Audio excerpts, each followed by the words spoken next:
Getting into driving and learning how to use the road is so much easier and so much less stressful than you think, especially if you don't listen to the noise from the old people and learning an automatic like this one. Being able to drive is so fun and so freeing. I truly believe that everybody should get the opportunity to do this. So today, I'm going to show you how easy and fast it is to get driving in an automatic car. Whether you're learning with an instructor or in your own car, I'm going to take you from I have no clue what any of this stuff does to I'm driving on main roads in 30 minutes. First, when we get in the car, we need to set it up to drive, and we do 5 things for that. Firstly, check the doors are closed on both sides. Set up the seat so it's comfortable for you to drive, and you can reach the pedals and the steering wheel without stretching too much. Next, steering wheel. The steering wheel is adjustable. Normally you can adjust it in, out, and up and down. We need to see the instruments through the hole, be able to see over the steering wheel, and be able to reach it without stretching too much again. Next, put the seatbelt on. This might sound super simple, but just make sure that the belt has no kinks or twists in it. Plug it in. Safety first. And lastly, we're going to adjust the mirrors so you can see everything around you while you're driving. Here's how you adjust the mirror on this car. On your car, it might be slightly different, but flick it left to control the left mirror, flick it right to control the right mirror, and then we can go up, down, left, and right here. What we want to be able to see in the mirror on both sides is a little bit of your car, and then the road comes up to about halfway up the mirror, and then we've got houses, trees, sky, everything else on top. And then we can adjust the center mirror so that we can see the whole of the back window, and if you've got it right, you'll see the headrests in the bottom left and right corner. Okay, so your car's set up and it's ready to drive. Next, what you want to do is just practice moving the car forwards and backwards under control. The pedals might feel a little bit different to what you're expecting, so getting used to them and being able to control the car at slow speed is important. Quick tip with the pedals, we always use our right foot for the accelerator and the brake. Our left foot stays on the footrest and just has a lovely time and chills out. So what I want you to do for this is put the car into drive and then take the handbrake off. What most automatic cars do is move as soon as you release the foot brake. Get used to that feeling. So 2 hands on the wheel. Gently, gently, gently release the parking brake. Have a quick check around to make sure that there's nothing that you're going to affect. And the car just starts moving. Gently press the foot brake again. And we come to a stop. Handbrake, park, and then you can relax and release your feet. If that felt natural and totally normal, then you can probably move on. But I'd recommend practice reversing as well. So again, foot on the foot brake. Take the handbrake off, press R for reverse, and then we're going to look all around. Make sure that there's nothing around you that you're going to affect by reversing. And again, gently, gently, gently, releasing the foot from the foot brake, and the car just starts moving. While you're going backwards, keep looking behind you in case there's any pedestrians that stepped off the pavement and standing behind your car.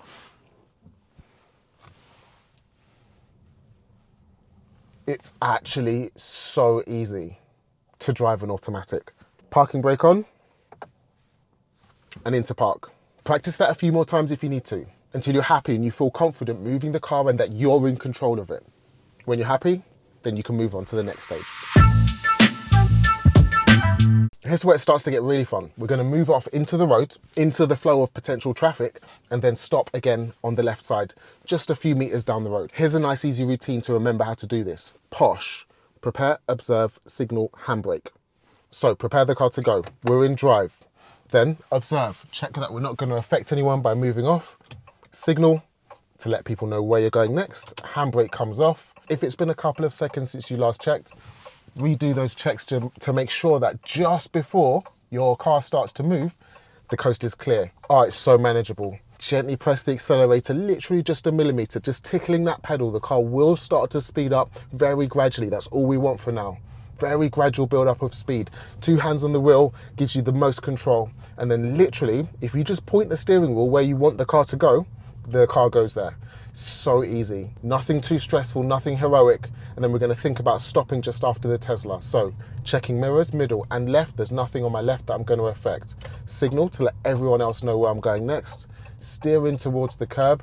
As I get closer to the curb, I'm just going to start to release some of that steering, coming back to the right. And once you're happy with your positioning, gently press the foot brake. The car will stop. Keep your foot on the foot brake until you press park and put the car handbrake back on and relax. That's all there is to it. That wasn't stressful. It didn't need to be. You're going to practice that a few times so that you're comfortable with the procedure. Prepare, observe, signal, handbrake to move off, mirrors, signal, and slide into the left. Super simple. Automatic takes all the thinking out of the driving. You can be a driver too. Next, once you're comfortable with moving off and stopping because you've practiced it a few times, we're going to combine that with the next skill, which is turning into and out of junctions, minor to major and major to minor. As long as you've picked a suitable area to start in, like this one, it will be so easy, I promise. Minimal hazards, minimal traffic, minimal parked cars on the left and right.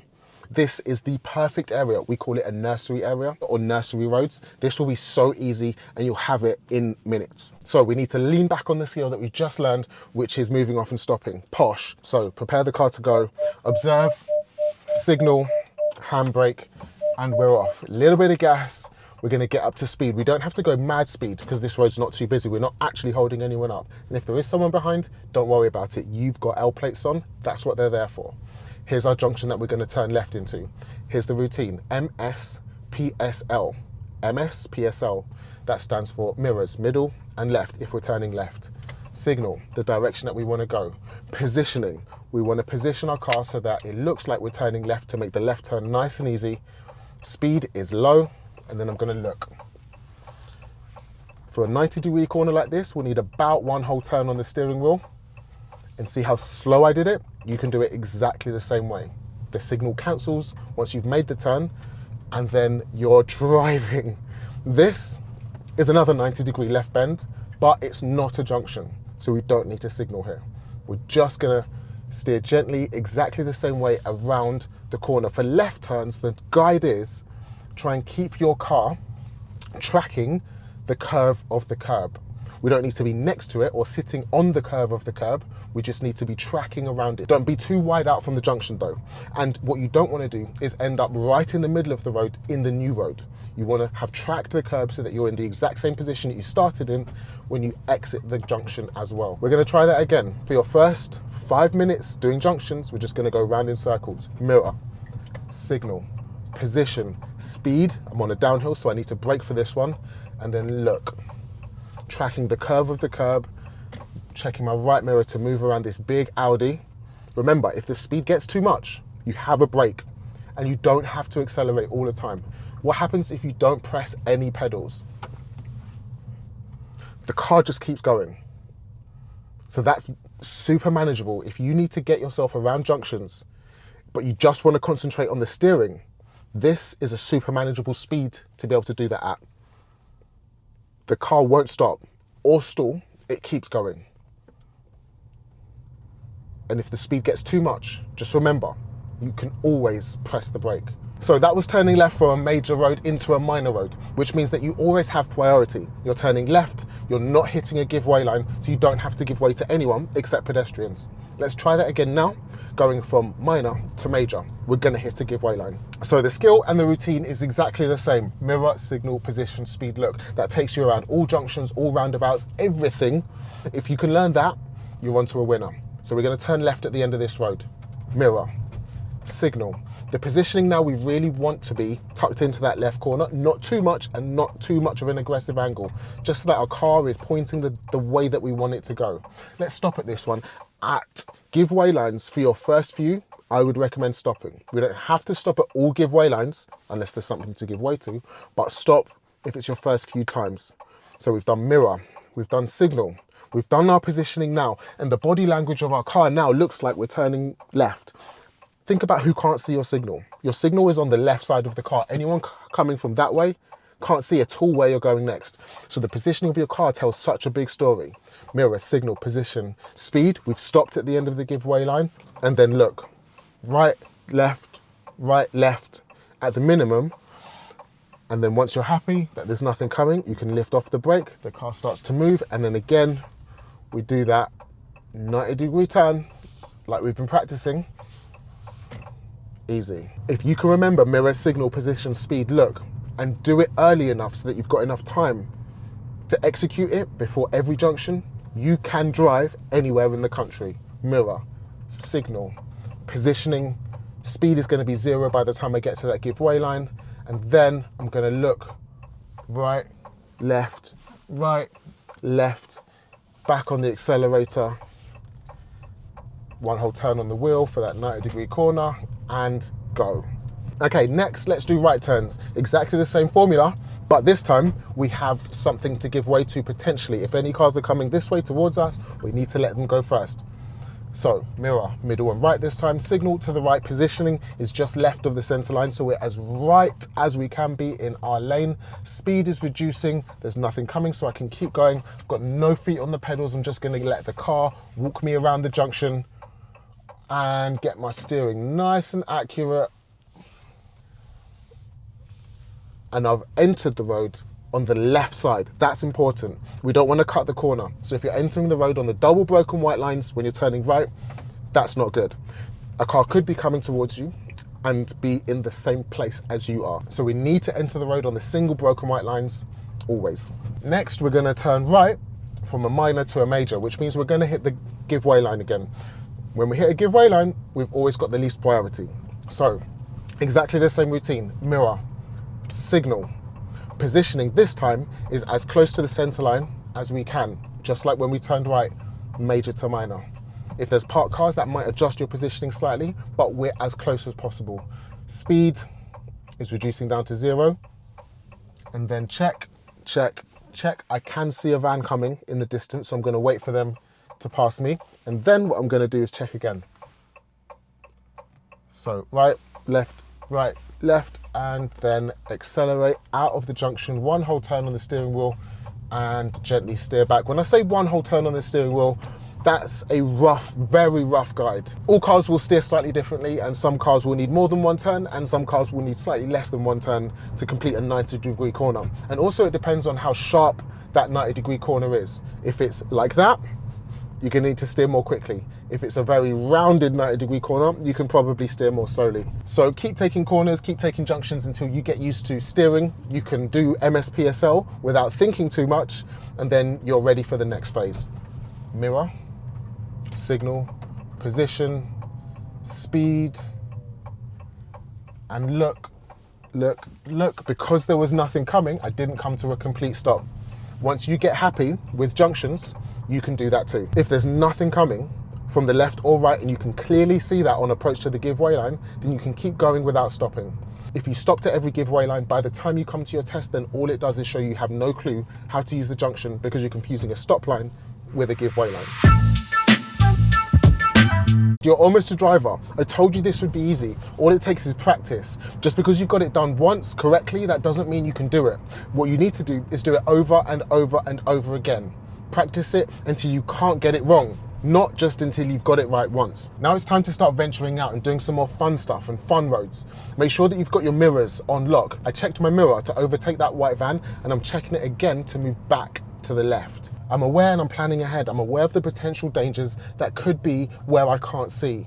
I'm taking it nice and slowly where I need to. I'm not rushing and I'm not feeling rushed by anyone around me. If there's a situation where my brain feels overloaded, I'm going to slow it right down. The faster you drive, the faster you have to think. If you're driving faster than you can think, then that's where potential problems might happen. So don't be afraid to slow it down. You've got L plates on for a reason. Even if you're not keeping up with the car in front. If you're slowing down because you need to, then that's perfectly okay. Get used to the steering, get used to the pedals, get used to the feeling of being in control of a car. You're in control of this car. The car's not in control of you. The car will do exactly what you want it to, exactly what you tell it to. Look at this road, nice and wide. We can speed up now. This is fun. And we're gonna deal with some proper roads, some proper traffic, and some proper junctions. Always remember that your mirrors are your biggest safety feature. Checking right to move right. Imagine what could be there. I'm sidestepping. When you're sidestepping as a pedestrian, there's very little potential danger. But when you're sidestepping as a driver, if there's a cyclist there, they end up in hospital if you're not aware of them. So at the traffic lights and turning left, guess what? It's the same. Mirror, signal, positioning, speed, look. Lights turn green. And we're going to move off. Check in again, and we're keeping again to our side of the road, speeding up nice and gradually, nice and gently. We don't need to race like other drivers. Everyone else on the road is going somewhere quickly because that's why they're in the car. Go at your own pace. You're learning and you've got L plates on for a reason. Zebra crossing, scan the right, scan the left. If there are any pedestrians closing in on the zebra crossing, start to slow down. If they then cross, then you can stop in time. If they don't cross, then you can speed up again. And just look at the open road ahead of you. This is what driving is. This is what driving feels like. It's so freeing. It's so good. And it can change your life forever. All you need to do is pay attention and plan and scan for hazards. There's a van on the left with some workmen behind it. I'm checking my right mirror to make sure there's no cyclists and motorbikes. If I needed to move out, then I'd be ready for it. Checking my left mirror before I move back in. I'm planning and scanning for those traffic lights. If they turn red, I'm ready for it. If they don't, I can continue at the same speed. This is literally all driving is. You operate the car and you plan the road. What's next? I can see some signs on the left. There's a bus lane, which is telling me I can't use it. I've planned that in advance, so I know I'm going to move to the right. Before I do that, I'm checking my mirror, so I know whether there's any danger on my right-hand side. Nice and gently on the steering wheel. Planning ahead again, I can see some brake lights, I can see some traffic, so I know that I'm going to potentially be slowing down soon. I can see the traffic start to move off, so I won't stop before the junction. I will continue, because if they're continuing, I'll be able to join onto the back of them. And if this is your first drive, don't plan anything crazy. You're not going to drive to central London. You're just driving around the block on a familiar road that you know. So I'm going to turn left next and go back to where we started. Mirror, exactly the same. It's just slightly more cars. Signal, position, speed. I can probably take that slightly faster than I've been taking junctions. I'm at 9 miles an hour, exactly the same. Steering around a 90-degree corner. It's exactly what you've been doing. There's just slightly more cars because it's a main road. Checking my right mirror before I move out, planning and scanning for the traffic ahead of me. There's 2 vans, one of them looks parked, one of them is overtaking. So I'm just slowing down slightly so that by the time I get to them, they will have moved out of my way. Now I can speed up again, 14, 15, 16 miles an hour. I'm keeping a nice distance between me and these parked cars, about 1.5 meters, but staying on my side of the road. If we do need to get closer because of oncoming vehicles, then I'm going to significantly slow down before I do that. We've let the vehicle pass. We're going to check the right mirror. This is why we check. That is exactly why we check before we move the steering wheel. Check the mirror, then we can move out, give myself that 1.5 meters again, and then I can increase my speed. I'm going to check my mirror again, move out around these blokes who looks very confused about the fluorescent yellow car with cameras all over it. And this is, guys, this is as simple as driving can be. When you get used to your local area, you can then venture out and do more fun stuff. Try and plan routes if this is your first 30-minute drive, where you don't encounter any roundabouts, you don't encounter any difficult junctions. Yes, interact with the traffic, but we don't need to do anything heroic. We just want to get used to the car, dealing with the traffic, and build up that confidence level. And once you've driven around your local area and dealt with some traffic lights, dealt with some zebra crossings, and dealt with some traffic, what I want you to do next is this. I want you to stop. I want you to think about how it went. Did it go well? Did it go badly? If anything was troubling or tricky, then ask someone and reach out for help. Hopefully your supervising driver will be able to help you. If it was fine, and if it went really well, use that as a confidence boost to do something more difficult next time. Driving will change your life. All you have to do is take the first step, whether that be booking lessons, buying a car and asking someone to sit with you, or finding your mum, finding your dad, finding a mate who's got a car that you can drive. If driving feels overwhelming, scary, and you know it would help you, but you're too scared to start, find an automatic car, jump in the driver's seat and do it. If anything from this video looked scary or confusing, then let me know in the comments. I'm always here to help you guys. I want everybody to have as much fun driving as I do, truly. For more driving help, hints and tips, subscribe to the channel. Hit the like button if you found this video helpful so that YouTube can recommend it to more people, and watch this video next. This one is one that YouTube thinks that you'll love and find really helpful, just like this one. I'll see you in the next one. Thanks, peace, bye.